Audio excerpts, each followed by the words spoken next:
Moi, à chaque fois sur une tâche, je me dis si j'ai pas atteint mon plein potentiel moi-même, c'est dommage, je vais recruter quelqu'un alors que je pourrais le faire moi-même à l'heure actuelle. Et c'est un petit peu la différence entre travailler dans sa boîte et sur sa boîte. Et ça, Alexis, tu pourras un petit peu nous en parler. Si toi, c'est ok d'être de travailler dans ta boîte, d'avoir ce profil artisan, fais les choses jusqu'à que tu t'en puisses plus et là, tu recruteras. Fonce. Moi aujourd'hui, j'ai pas envie de bosser dans ma boîte et à me buter sur des tâches opérationnelles où je considère que je suis pas le meilleur et qui me procurent pas d'enthousiasme. Alors, en fait, moi je embauche des salariés, pas des entrepreneurs. Un entrepreneur, son propre, c'est de foutre le bordel dans une boîte en soi, dans le bon sens.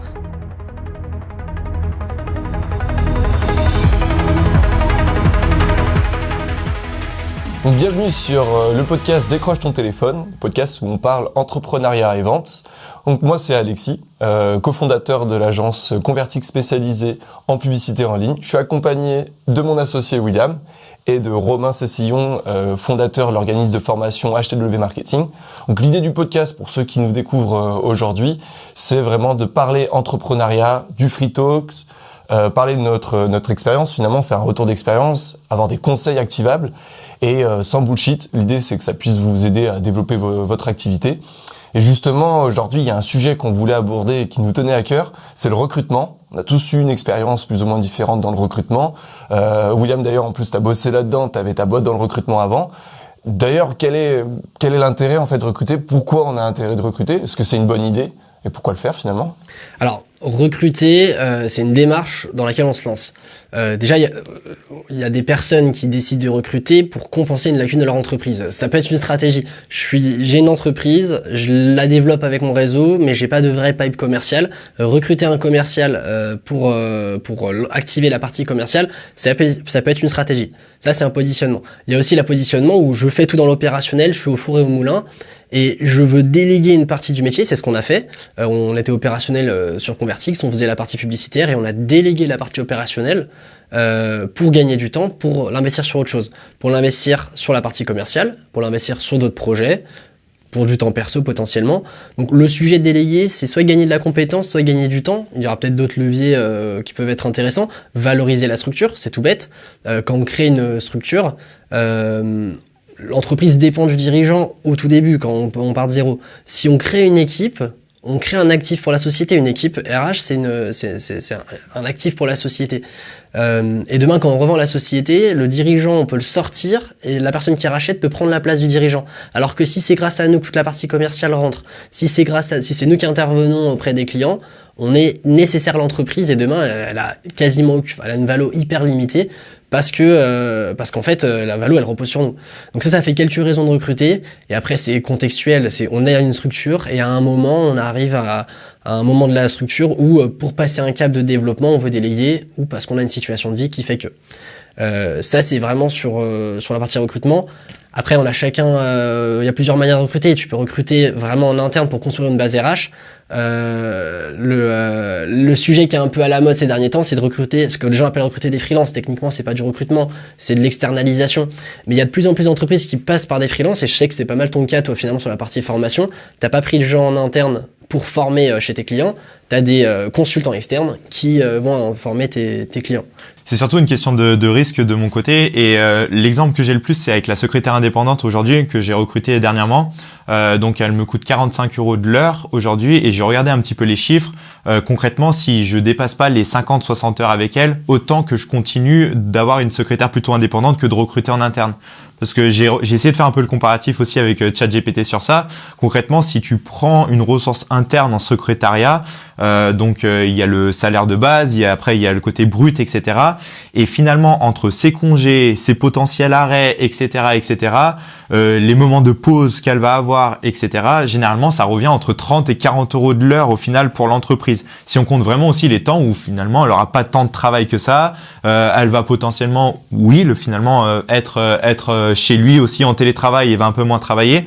Tandis que l'avantage pour moi de recruter vraiment une indépendante aujourd'hui, c'est le côté de se dire, quand elle bosse. Peut-être qu'elle me coûte un peu plus cher à l'heure, 45 € de l'heure, mais en revanche, c'est des heures qui sont véritablement travaillées. Et finalement, en regardant un peu tout cet équilibre et avec ChatGPT, je lui ai vraiment exposé toute ma situation. Et ce qu'il en ressort, c'est que oui, concrètement, une ressource interne à 45 € de l'heure comme une secrétaire finalement, si je ne dépasse pas les 50-60 heures, autant que je garde vraiment la flexibilité de l'indépendance par rapport à ça. Là, tu fais combien d'heures actuelles? C'est par mois? Aujourd'hui, c'est par mois et je l'ai 20 heures avec moi. Mais je suis justement pour voir à peu près, pour passer peut-être pour doubler finalement le nombre d'heures par rapport à ça, d'être plutôt à 40 heures aujourd'hui, mais d'avoir vraiment un panel qui est beaucoup plus large. Mais ce que j'aime bien sur ce côté-là, c'est déjà le côté flexibilité. T'es pas lié à 100% avec la personne et tu peux finalement t'en séparer un petit peu quand tu le souhaites, bien qu'elle fait un super travail par rapport à ça. Mais c'est aussi, c'est aussi le côté de me dire, franchement, les 20 heures où elle est avec moi, elle est hyper active et elle fait quasiment toujours un peu plus que 20 heures aussi, quoi qu'il arrive. Donc, tu payes réellement des heures qui sont travaillées.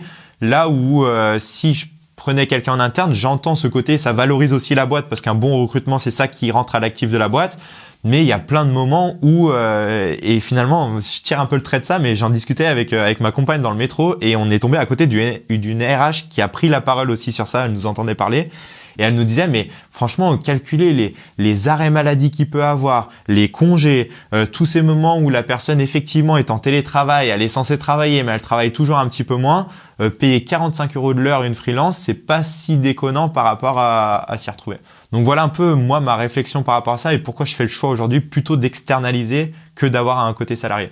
Et finalement, je vous laisse la parole sur le côté plutôt salarié que vous avez fait de votre côté. Oui, mais je pense que c'est intéressant de rebondir sur le fait que ça dépend de ton objectif.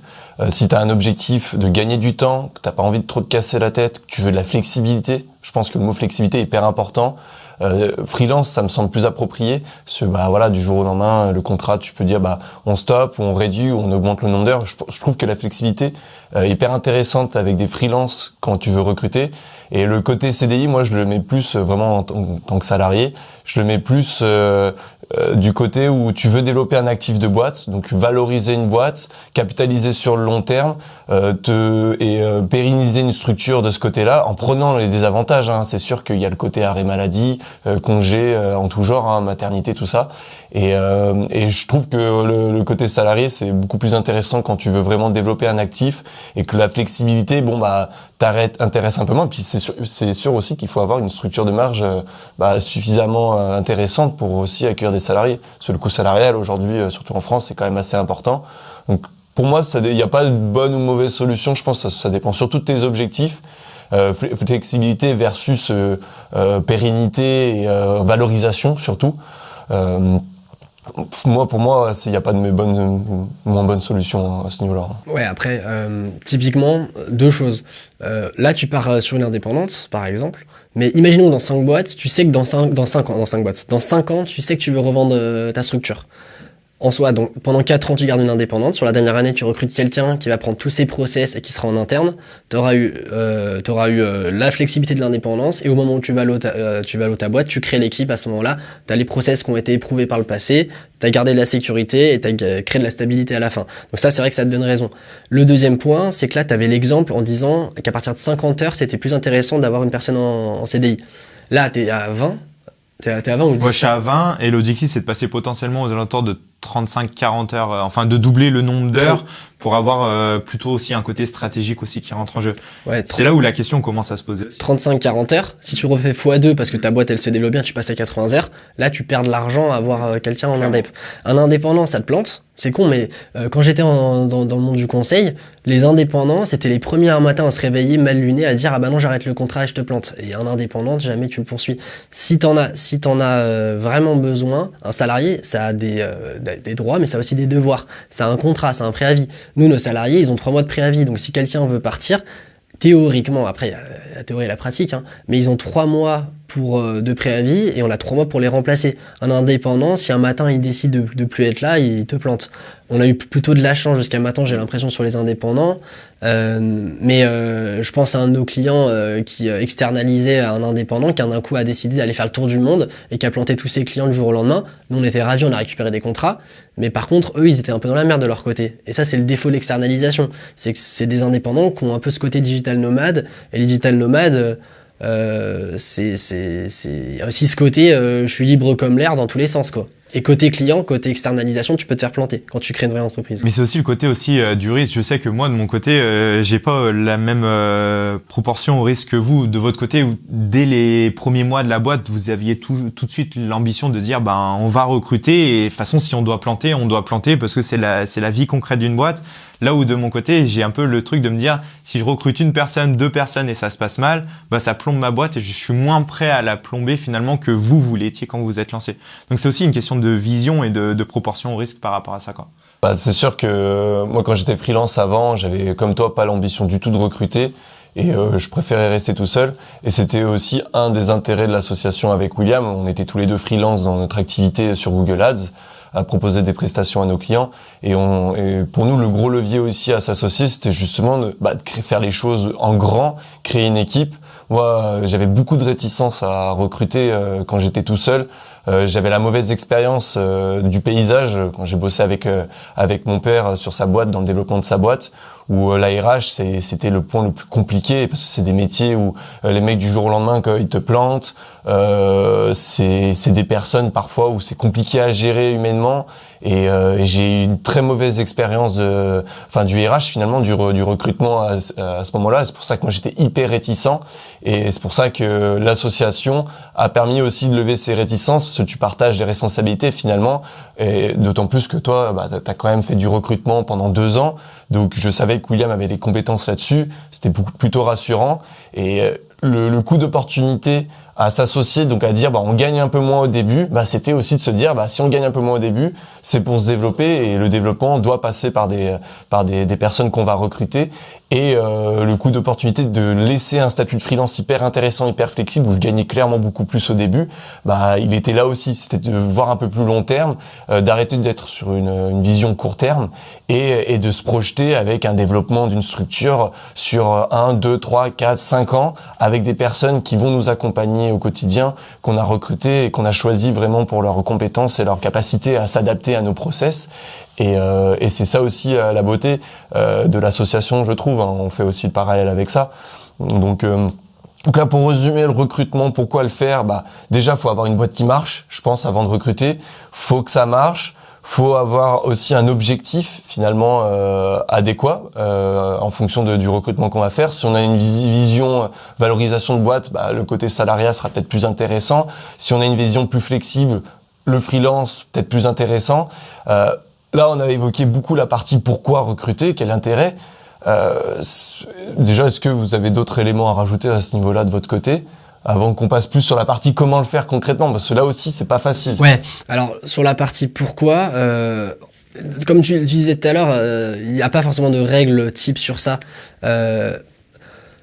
Avoir une boîte qui fonctionne bien avant de recruter, pourquoi pas, mais il y a aussi ce modèle où nous par exemple actuellement sur la partie commerciale, on sent qu'il y a un certain plafond.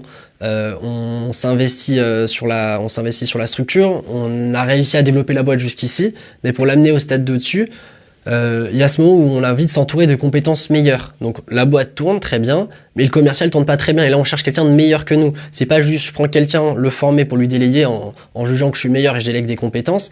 Là, on cherche quelqu'un qui est meilleur que nous. Parce qu'un truc qu'on a fait et qu'on ne veut pas faire parce que on a la flemme ou peu importe, c'est la partie call calling par exemple. Demain, moi je me vois pas du tout taper 200 appels par jour pour aller chercher des nouveaux clients. Pourtant, si on le faisait, ce serait game changer pour l'activité. Sauf que malheureusement, une fois que j'ai dit ça, je vais toujours pas le faire parce que je l'ai déjà fait et que j'ai la flemme. T'as pas envie de te taper l'annuaire non plus. Et il y a des gens qui ont l'adrénaline du business, pour avoir fait du recrutement, ça je peux en parler. Il y en a beaucoup, ils veulent juste attendre que ça tombe. C'est des account managers. Alors là, ils ont un mail, ils reçoivent des demandes, ils sont juste là pour venir signer les deals. C'est un peu la version closing, la version un peu j'allais dire aristo du métier. Et t'as la manière bourrine. T'as les personnes qui sont des chasseurs. Ils aiment l'adrénaline de se dire, j'ai rien, je construis de zéro. Limite un peu entrepreneur. Je suis là, je chasse, je rends des nouveaux business, je prends mon téléphone, je me bute à l'appel, je compte pas le nombre de non, je compte le nombre de oui. J'ai 200 numéros et je veux sortir le plus de oui possible. Je me fais toute la liste et le lendemain, je me la referai sur tous ceux qui m'ont pas répondu et tous ceux qui m'ont pas dit non. Et ça, cette adrénaline, moi je l'ai eu sur ma première boîte, je l'ai eu auparavant quand j'étais chez Alten, mais aujourd'hui le refaire à 25 ans, à 26 ans, je connais même plus mon âge, j'ai pas l'envie, l'énergie, et il y a des gens pour le faire, Et c'est vrai que là, c'est intéressant de le déléguer. Et en plus, là, j'ai un appel cet après-midi avec un gars qui nous propose de nous le faire en indépendant. Ça nous permet de voir si ça fonctionne. Mais si ça fonctionne, il y a le vrai sujet de l'internaliser. Et ça, typiquement, c'est une autre posture de déléguer quelque chose sur lequel on n'est pas forcément compétent, sur un centre de profit de la boîte qui n'est pas forcément rentable parce qu'on veut le construire de zéro. Demain, ça pourrait être la partie administrative. Aujourd'hui, la partie recouvrement, tout ça, on l'a externalisé. On n'est pas forcément parfaitement optimal sur ça d'un point de vue gestion. Et on peut prendre quelqu'un qui est meilleur que nous sur ça. Il a recruté meilleur que soi. Mais c'est aussi quand est le bon moment pour recruter, parce que vous m'avez un peu fait changer d'avis sur ça dernièrement, notamment au niveau du commercial. Il y a 2 semaines, on était en vacances ensemble, vous me dites, là, notre prochain objectif, c'est de recruter un commercial, etc. Je me dis, mais c'est une connerie. Tant que vous n'avez pas votre emploi du temps blindé de commercial, pourquoi commencer à déléguer quelque chose que vous pourriez faire vous-même à l'heure actuelle? Et ça, c'était ma réflexion il y a 2 semaines. Et la réponse, c'est un peu de se dire, oui, mais finalement, de 1, si on n'a pas envie de le faire, et de 2, peut-être qu'il y a véritablement meilleur que nous à l'heure actuelle pour le faire. Et c'est un petit peu cette réflexion-là de me dire, moi, à chaque fois sur une tâche, je me dis, si j'ai pas atteint mon plein potentiel moi-même, ben, c'est dommage, je vais recruter quelqu'un alors que je pourrais le faire moi-même à l'heure actuelle. Et c'est un petit peu la différence entre travailler dans sa boîte et sur sa boîte. Et ça, Alexis, tu pourras un petit peu nous en parler. Et je sais que moi, de mon côté, au niveau entrepreneurial, j'ai un peu ce syndrome de l'artisan. J'aime bien faire les choses et j'aime bien quand c'est moi qui ai le monopole sur les choses, c'est moi qui les gère et j'ai l'impression que personne d'autre pourra le faire mieux que moi. Et au niveau commercial, aujourd'hui, je me tue à la tâche commerciale parce que justement, je me dis, bah, je suis le meilleur commercial de ma boîte. C'est impossible que quelqu'un puisse aussi bien vendre les formations, connaître le système de formation que moi à l'heure actuelle. Et si je prenais un petit peu d'auteur et je me dis, mais si pour une fois pour toutes, je testais finalement un commercial, c'est peut-être là où je vais me rendre compte que ça se trouve, il y a vraiment meilleur que moi à l'heure actuelle. Et c'est vraiment ce côté un petit peu artisan que j'ai de mon côté et que vous réussissez quand même à prendre cette prise de hauteur plus que moi aujourd'hui, dans le sens où vous avez vraiment envie d'être en dehors de votre boîte, de pouvoir la piloter, mais surtout de ne déléguer au maximum les actions. Et je te laisse, Alexis, peut-être interagir sur ça. On a vraiment un manque d'humilité vis-à-vis de ça, hein, de dire qu'on est les meilleurs commerciaux. Enfin, moi, je me considère pas le meilleur commercial. Par contre, là où je suis bon, c'est avoir une vision d'ensemble, optimiser une boîte, faire en sorte on part d'un point A et on l'amène au point B avec des process, huiler la machine. Là, moi, je suis meilleur à ça. Pourquoi s'obstiner à essayer de faire quelque chose d'opérationnel où on n'est pas bon? Et je pense qu'il faut avoir de l'humilité et recruter, c'est aussi ça, c'est se dire, bah, je suis pas bon en ça, il faut que je m'entoure de compétences meilleures que moi pour ça. Et aussi, tout dépend de ton objectif. Si toi, c'est ok d'être un peu de travailler dans ta boîte, d'avoir ce profil artisan, fonce. Moi, aujourd'hui, j'ai pas envie de bosser dans ma boîte et à me buter sur des tâches opérationnelles où je considère que je suis pas le meilleur et qui me procurent pas d'enthousiasme. Je pense qu'aussi, quand on fait l'entrepreneuriat, bah, il faut garder en tête cet enthousiasme. Qu'est-ce qui nous enthousiasme aujourd'hui? Moi, ce qui m'enthousiasme, c'est l'idée de piloter des boîtes. Une boîte, voire des boîtes, hein. On pourra parler aussi du sujet de rachat ou même d'aller faire de l'acquisition, de la croissance externe finalement. Et le recrutement, je pense que c'est aussi la beauté du recrutement, c'est aussi de s'entourer de gens meilleurs que soi sur des choses où qu'on n'a pas envie de faire et où on n'est pas forcément bon. Et du coup, je retourne un peu sur le côté freelance, mais c'est là où c'est génial aussi de recruter des freelances, c'est au lieu tout de suite aller recruter un salarié où déjà on va peut-être pas savoir comment trop aborder la chose parce qu'on n'est pas bon dans le sujet de commercial. Recruter un commercial aujourd'hui, nous on sait pas trop déléguer ça pour l'instant. Bah le côté déjà, hop, tu recrutes un freelance, un petit contrat, tu le testes, ça permet de roder les discours, ça permet de voir un peu comment déléguer la chose. Bah ça peut être aussi un bon moyen de recruter des freelances, je trouve, de avant d'aller sortir la grosse artillerie lourde, de s'armer de plein de CDI, bah hop, on recrute un freelance, on teste un peu nos process, voir comment on peut déléguer la chose, puis une fois qu'on a bien rodé, bah là on va peut-être recruter quelqu'un de plus en plein temps. Donc voilà, ce qu'il faut retenir, je pense, c'est le côté déjà quels sont nos objectifs. Est-ce que on veut travailler dans notre boîte ou sur notre boîte? Et si on veut travailler sur sa boîte, bah, je pense que le recrutement est indispensable. Après, si on veut travailler dans sa boîte, qu'on a ce côté artisan, bon bah fais les choses jusqu'à que tu t'en puisses plus et là tu recruteras. Et après, il y a le côté où il n'y a pas de bonne ou mauvaise solution à recruter un freelance ou un CDI. Faut voir ce qu'on veut. Est-ce qu'on veut plus de flexibilité? Est-ce qu'on veut tester? Freelance, c'est pas mal. Après, si on veut valoriser une boîte, le CDI est plus intéressant. Et je pense que voilà, le plus intéressant, c'est de poser tout ça avant justement de recruter quelqu'un. Et là, on va justement aborder la partie du comment faire en fait concrètement pour recruter. Et pour terminer sur cette partie du pourquoi, j'ai juste une petite anecdote. J'ai un bon pote à moi qui est charpentier aujourd'hui. Et lui, généralement, il vend à peu près, son panier moyen, c'est 15 000, 20 000 euros pour une semaine, entre guillemets, pour refaire un toit complet, une semaine et demie. Et lui, il bosse tout le temps, il est tout le temps sur le toit. Et il me dit, quand je prends quelqu'un pour bosser avec moi, un freelance, il me coûte à peu près entre 1000 et 1200 euros la semaine. Et je lui ai dit, mais concrètement, si tu prenais une personne de plus à chaque fois, ça te coûterait 1200 euros de plus et ça t'éviterait, toi, d'être sur le chantier pour en vendre encore plus. Et sa réflexion, c'est vraiment de se dire, mais moi, finalement, je kiffe être sur le chantier, je kiffe mettre des clous, je kiffe prendre la tronçonneuse, etc. Et c'est vraiment ce côté, effectivement, artisan qui en ressort. Et il faut vraiment essayer de catégoriser ces deux profils entrepreneuriales. Et je pense de se mettre très rapidement une étiquette par rapport à ça et d'être en accord avec ça. On peut totalement être artisan, mais dans ce cas-là, ma vision, c'est un peu de se dire, autant être entrepreneur, auto-entrepreneur, je veux dire, et avoir pas tant de charges, pas tant de développement, etc., et moins de stress, plutôt que de s'embêter à créer une boîte et d'être dans un entre-deux qui correspond pas spécialement, quoi. Et du coup, là, tu vois, tu m'as parlé de ton pote qui est artisan, qui fait ses toits, tout ça, qui a ce profil un peu plus artisan justement, à travailler dans sa boîte. Demain là, il en a marre, il en a plein là. Enfin, il en peut plus de cette situation. Il veut commencer à recruter et travailler plus sur sa boîte et pas dans sa boîte. Concrètement, comment il fait si on veut aller dans l'action, l'opérationnel finalement. T'en as une opinion, sinon moi je déroule. C'est toi la star du recrutement. Allez, star du recrutement, j'en sais. En fait, ça va dépendre des cœurs de métier. Lui, il est dans l'artisanat. L'artisanat, tu vas pas aller les sourcer sur LinkedIn, les profils. Sourcer, ça veut dire rechercher, aller à la chasse de profils. Dans son domaine, ça peut être la petite annonce dans un lieu physique, ça peut être contacter, alors peut-être démarcher des gens de la concurrence parce qu'ils se croisent dans les lieux de vie, la ressource sur LinkedIn, les posts sur Pôle emploi. Pour chaque vertical métier, tu vas avoir des canaux à aller chercher. T'as des métiers où les gens viennent à toi, t'as des métiers où les gens tu les chasses. Et ça, c'est vraiment avoir au cas par cas. Et dans une même entreprise, tu peux avoir les deux. Typiquement, c'est de la charpente qui fait. Charpente, zinguerie. Là, typiquement dans ce secteur, je me fais une idée qu'en mettant une annonce, il va recevoir des profils. La plupart des profils qu'il va recevoir sur Indeed, sur Pôle emploi, ce sera à côté de la plaque. Non, mais faut le dire. C'est-à-dire que tu vas avoir un mec business développeur qui vient de l'autre bout du monde, qui va venir postuler. Tu sais pas pourquoi il est là. Il a postulé.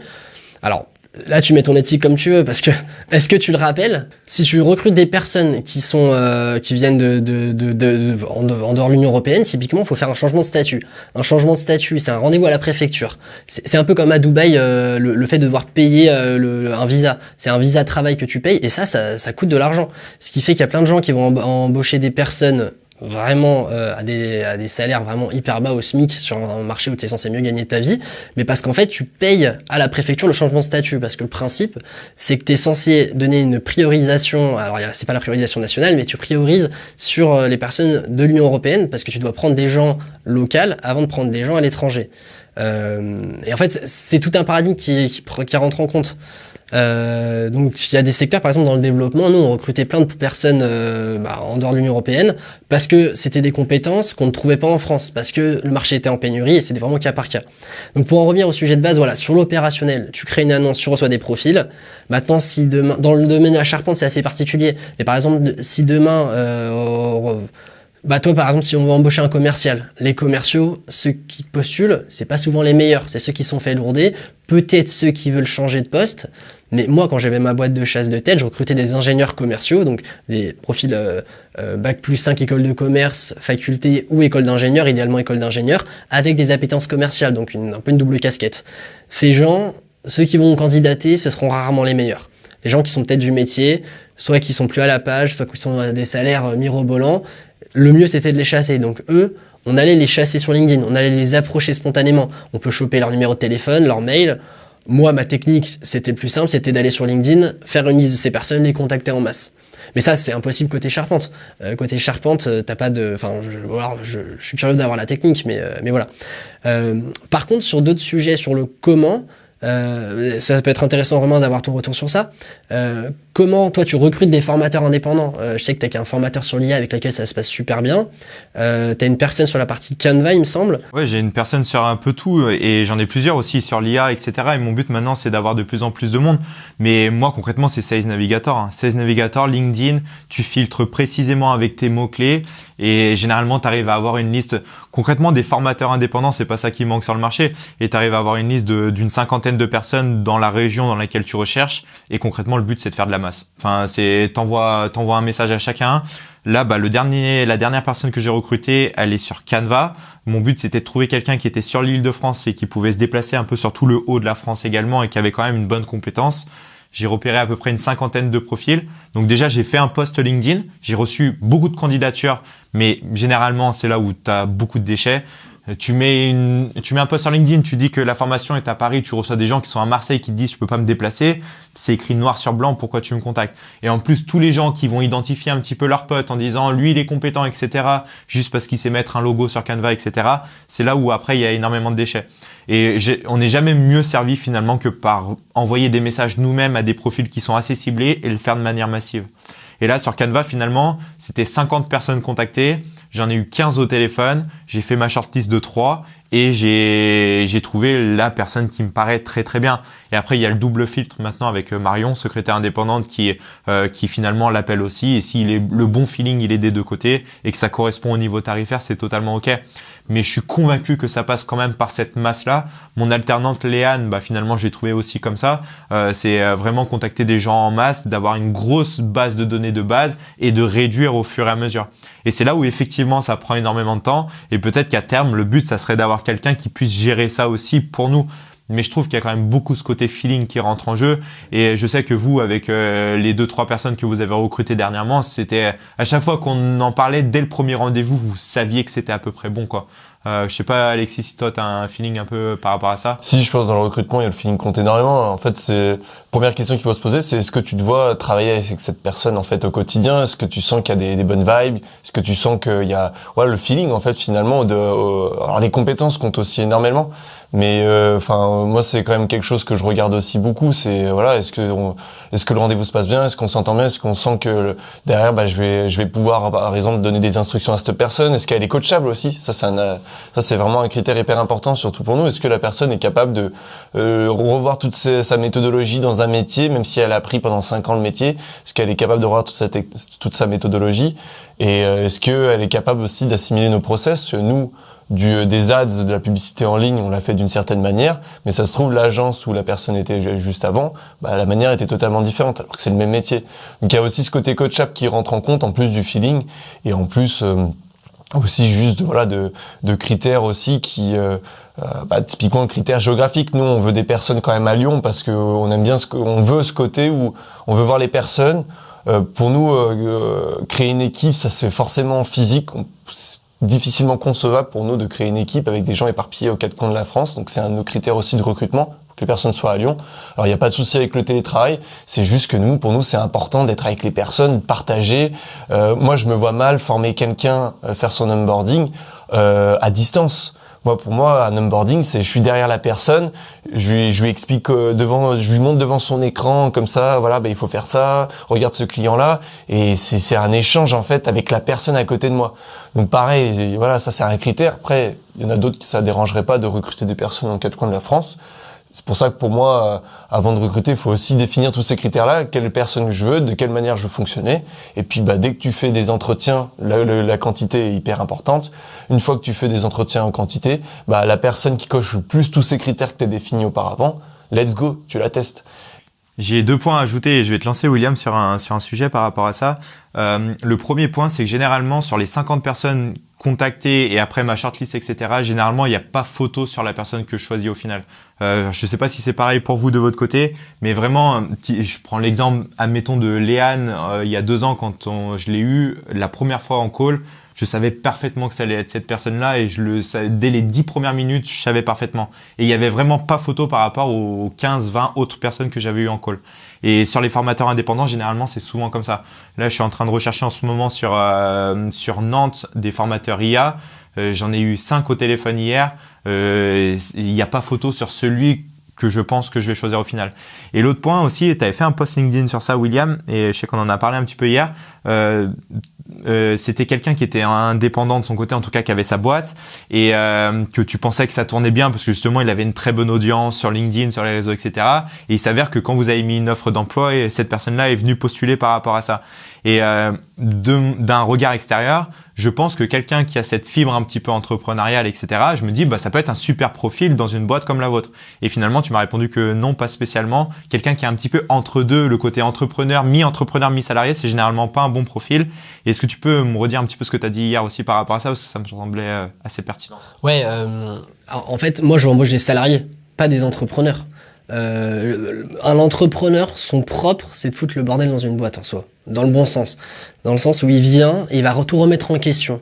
Alexis, il a fait des process de pilotage de la boîte. Aujourd'hui, on veut des gens pour exécuter ces process à la perfection. Si un entrepreneur a la posture entrepreneuriale, il est là pour dire ce process il va pas pour ci pour ça.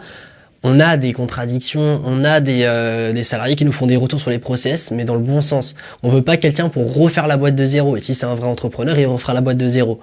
Et également, quand tu touches à l'entrepreneuriat, tu touches aussi à la boîte de Pandore. Tu vois le potentiel que peut t'amener l'entrepreneuriat. Et donc, c'est une personne que j'embauche, mais en général, son seul rêve, c'est d'attendre jusqu'au moment où il va pouvoir repartir à l'entrepreneuriat. Moi, je cherche des gens avec la posture salariée, qui veulent être salariés pour des raisons qui les regardent, des leviers de motivation, une sécurité de l'emploi, une tranquillité et pas d'intérêt pour l'entrepreneuriat, parce qu'avant tout, c'est un intérêt. Mais typiquement, ces personnes, je sais que je la prendrai pas sur un poste de sales, parce qu'a priori, si elle voulait que ça marche, elle n'a pas réussi à se vendre suffisamment. Donc sur ce sujet, voilà un peu mon retour. Après, c'est toujours une question de qu'est-ce que tu recherches, quelle posture tu recherches vis-à-vis de la personne que tu recrutes. Par exemple, l'exemple pour un financier, si demain on recrute quelqu'un à la tête des finances d'une structure, quelqu'un qui serait un peu bordélique ou quelqu'un, typiquement le critère radin, c'est un défaut qui est parfait pour un financier, qui doit faire des économies. Par contre, si c'est quelqu'un qui est un peu kiffeur et qui rajoute des dépenses à fond pour piloter les finances d'une boîte, ça me semble pas très pertinent. Ça, c'est le rôle plus d'un commercial potentiellement. Donc voilà, c'est vraiment à voir en fonction des besoins, quoi. Et j'ai une question à vous poser aussi, vous qui avez recruté finalement, on est les profils que vous avez recrutés jusqu'à maintenant, c'est des profils dans le monde de la communication, et on sait que là, le marché, c'est un peu les entreprises qui ont le pouvoir quand même sur ça, et c'est hyper simple à trouver du monde, et parce que les gens cherchent clairement du taf dans ce milieu-là. Un profil commercial qui est un peu plus tendu, notamment pour les bons commerciaux, et c'est là où on a lancé un peu la discussion. Donc tu as dit qu'il fallait potentiellement débaucher un petit peu, mais ça peut rapidement aussi être des salaires assez hauts, etc. Est-ce que tu as une bonne pratique pour chercher? Donc là, demain, on cherche un commercial, concrètement, comment on s'y prend? Est-ce que vous avez... Moi, bon sens paysan sur le démarrage. C'est-à-dire que tu fais... j'aime bien la partie simulation financière, on aura l'occasion de faire un podcast sur ça. Compte de résultats prévisionnels sur combien il peut te rapporter, combien il va te coûter. Et là, on est sur du réaliste. C'est-à-dire qu'un commercial, il n'arrive pas la première semaine et il dépote direct. Il a une période de prise en main de son poste. Alors si on est un peu perfectionniste, on peut faire pessimiste, moyen, optimiste. On sait qu'à partir de telle date, il est censé closer tant de business. Et d'ailleurs, s'il fait pas l'objectif, on s'est soit loupé, soit on a mal recruté, soit le marché ne le permet pas. Donc déjà, projection financière pour voir si le recrutement est viable. Une fois qu'on a fait ça, on met une hypothèse de salaire par rapport à quelque chose qui est cohérent. On va pas aller débaucher un commercial de chez HubSpot qui a 80K fixe plus 80 de variables par an, parce qu'on sait que c'est pas accessible. Et d'ailleurs, lui, il a le grand malheur d'être bloqué dans sa boîte, parce que peut-être qu'il déteste HubSpot, mais il trouvera jamais un meilleur salaire ailleurs. Et ça, c'est un autre problème du marché de l'emploi. Ensuite, je pense que le sous-entendu aussi de ta question, c'est comment est-ce qu'on définit son salaire, parce que les salaires mirobolants, quand t'es commercial, encore heureux que tu gagnes des bonnes rémunérations, il faut que t'aies un fixe, mais surtout un variable. Moi, les entreprises où il y a des commerciaux qui n'ont pas de variable, j'ai du mal à comprendre. C'est quoi ton levier de motivation en tant que commercial? C'est le fait d'aller closer du business.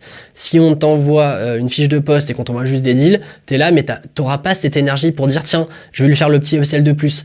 Je suis un vendeur de solutions d'un logiciel. Il y a des plugins à vendre en plus. Qu'est-ce qui m'encourage à aller vendre ce petit plugin en plus à 1200 euros par mois ou 1200 euros par an, qui va rajouter un peu du PNL? Donc déjà, il y a créé une structure de variables, et ça, c'est que des hypothèses qu'on pose. C'est vraiment, on se fait une simulation de compte de résultat sur combien il me coûte, combien il va me rapporter, et on voit la rentabilité. Ça peut ne pas être rentable, parce qu'on peut créer un actif, une poche de clients, et le jour où le commercial part, on garde les clients. Donc finalement, ça peut être stratégique. Donc voilà à ce niveau-là.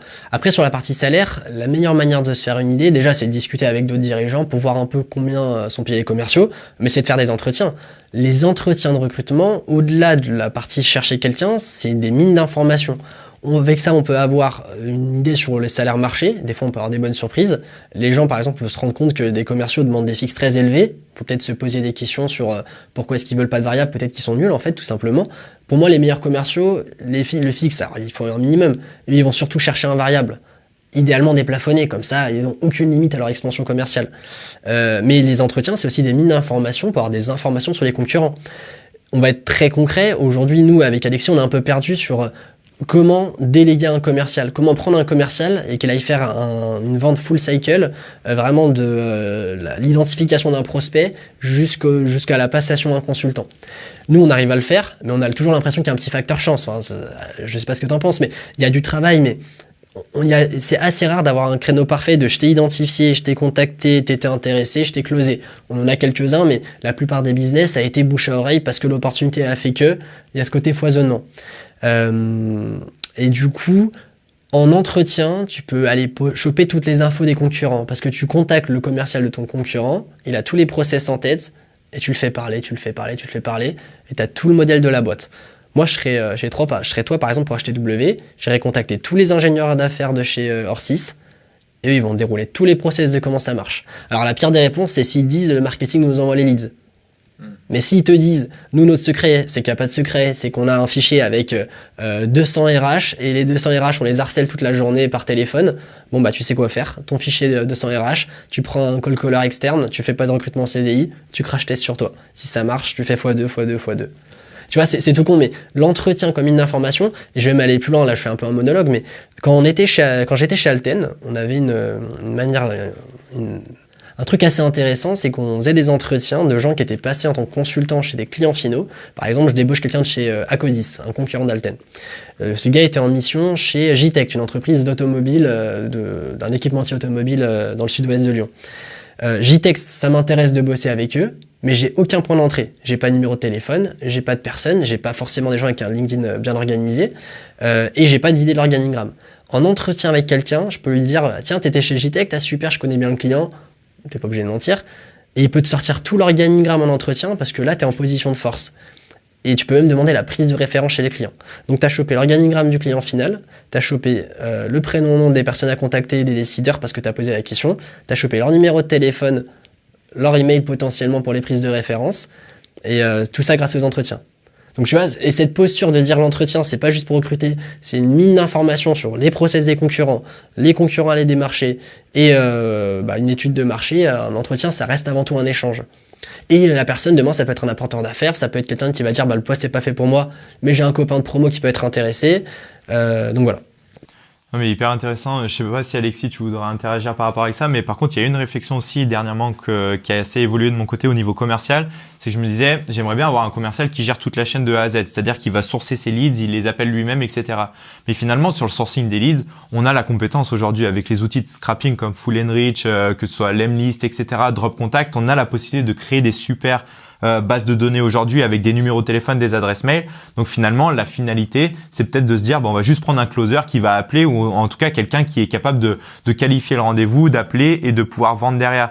Et tout ce coût finalement de création de base de données que certains commerciaux vont nous facturer, finalement, c'est peut-être pas là où on recherche véritablement. Et je sais pas vous finalement dans la dynamique là, c'est quoi le type de profil que vous souhaitez donc concrètement? Nous, l'objectif, c'est d'avoir quelqu'un qui puisse, d'un côté, répondre aux demandes qui arrivent en interne, grâce en fait à tout notre travail, notamment de William, sur la partie call mailing, où en fait on va énormément démarcher chaque jour des entreprises avec plusieurs dizaines de mails. Je pense qu'on a plusieurs milliers de mails qui partent tous les jours en call mailing. Et il y a un sujet où, si on veut vraiment déléguer toute cette partie-là, il faut que dès qu'il y a une demande entrante, quelqu'un qui répond positivement à un des mails qu'on envoie, que le commercial prenne son téléphone, il l'appelle direct. Donc ça déjà il y a ce premier point là, il faut que cette personne puisse gérer toutes les demandes entrantes, puis également tout ce qui va venir grâce au bouche à oreille, les partenariats, l'apport d'affaires, etc. Et après le deuxième sujet c'est que ok ça c'est bien, mais ça prend pas 35 ou 39 heures dans une semaine de faire ça. Ça va prendre un peu de temps, mais il va falloir faire autre chose.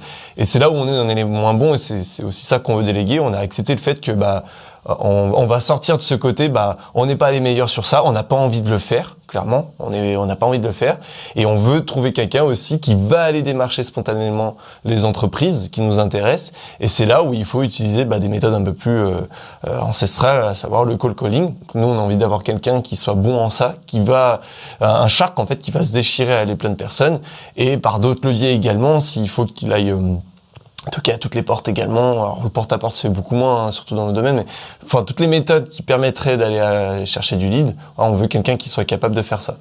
Et c'est pour ça que nous on a ce profil-là en tête.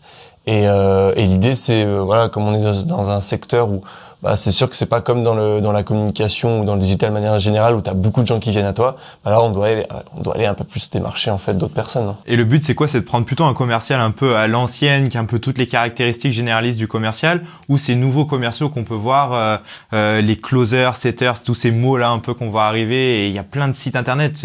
J'étais en contact avec une personne hier qui m'a recommandé d'aller voir. Il y a un site, une boîte, ça s'appelle Closer. C'est eux, ils forment leurs closers et après on peut les prendre, etc. dans notre boîte. Vous en pensez quoi de ça? Justement, j'ai calé un rendez-vous avec eux, donc je pourrais en parler dans un prochain podcast pour voir un petit peu à quoi ça ressemble. Mais moi, j'ai un peu cette vision là de shark à la mode Dubaï, etc., qui sera pas spécialement pour notre activité, spécialement intéressant pour notre activité. Vous aujourd'hui, est-ce que c'est plutôt ce type de profil que vous souhaitez aller chercher, ou plutôt un commercial un peu pas à l'ancienne, mais qui connaît bien son sujet avec les outils digitaux, mais qui va être plutôt structuré dans sa démarche? Ouais, les commerciaux en mode Dubaï, l'avantage, c'est qu'eux, ils fonctionnent très fort. Donc, c'est ce qu'il nous faut. Si les gens traditionnels, ça dépend ce qu'on appelle traditionnel. Si traditionnel, on appelle ça de rien foutre, ça nous intéresse pas. Après, le vrai sujet, c'est qu'aujourd'hui, nous, on ne sait pas si faire 500 appels par jour, ça amène du business. Et c'est là où on teste plein de choses. On a testé on fait de la publicité. On l'a testé pour nous. On n'a pas réussi à avoir de ROI parce qu'en fait, on arrive à générer des demandes de clients, mais des clients pas qualifiés. On a que des gens qui ont des petits portefeuilles, à qui on pourrait vendre des petites formations à 200, 300, 500 euros, mais pas de croissance pérenne. Il y a peut-être tout un pipe à construire, mais sur la partie délégation, on sait pas vraiment comment déléguer. On reste dans le flou. Les entretiens nous permettent de créer de la clarté. Mais le test aussi, parce que là on est sur en échange avec quelqu'un qui va faire du cold calling pour nous. Il va nous permettre on va créer une base de données de 1000 personnes. Il va bourriner sur ces 1000 personnes. On va s'en faire une opinion. Donc malheureusement, j'ai pas de réponse à ta question et on navigue un peu en eau inconnue. Le but c'est de construire une réponse à tout ça. Et dès qu'on aura construit ça, potentiellement la solution demain, c'est de déléguer toute la partie génération de rendez-vous en extérieur à des indépendants qui tapent des appels parce que un salarié qui fait 200 appels par jour, il a envie de tirer une balle, j'imagine, à la fin. Ou pas, d'ailleurs. Et que peut-être que la personne en interne, ce sera que la personne qui va gérer les rendez-vous, être le meilleur relanceur sur le CRM et le meilleur closer. Mais ça, on aura plein de podcasts pour parler un peu de tous ces sujets, mais ce sera surtout intéressant d'avoir un retour d'expérience parce que sur la partie recrutement en interne, ça a été un succès. Par contre, sur la partie commerciale, on est en train de se casser les dents dessus. Si à la performance, c'est pas toujours très facile. Du coup, pour conclure sur tout ça, donc déjà, avant de recruter, il faut avoir l'objectif. Pourquoi on veut recruter, qui est-ce qu'on va recruter, définir le profil, les critères, freelance ou un salarié en fonction de flexibilité versus valorisation, on en a parlé au début. Et puis une fois qu'on a défini tous ces critères, ces objectifs, faut faire du quanti, on l'a dit, faut y aller à fond. Le recrutement permet aussi d'avoir des informations mine de rien sur ses concurrents et va nous permettre également d'améliorer même nos process en interne, notamment au niveau du commercial. Nous, clairement, le recrutement va nous permettre aussi, ça va nous obliger à formaliser finalement des process aussi. Si on n'a aucun process commercial aujourd'hui, on le fait, on appelle, on close. Et ça oblige également à structurer une boîte. Et donc voilà, au niveau du sujet de recrutement, si jamais vous avez des questions, n'hésitez pas à nous le dire en commentaire. On sera ravis de pouvoir y répondre la prochaine fois. Merci de nous avoir écoutés du coup durant cet épisode. N'hésitez pas à vous abonner, activer la cloche, lâcher un petit j'aime sur YouTube ou sur les plateformes de podcast préférées. Un petit commentaire aussi, ça nous aide énormément. Faites vos retours pour améliorer également ce podcast. Et puis écoutez, gardez en tête que la morale, la leçon de tout ça, décrochez votre téléphone, allez-y, faites les actions, passez à l'action et on se retrouve pour le prochain épisode.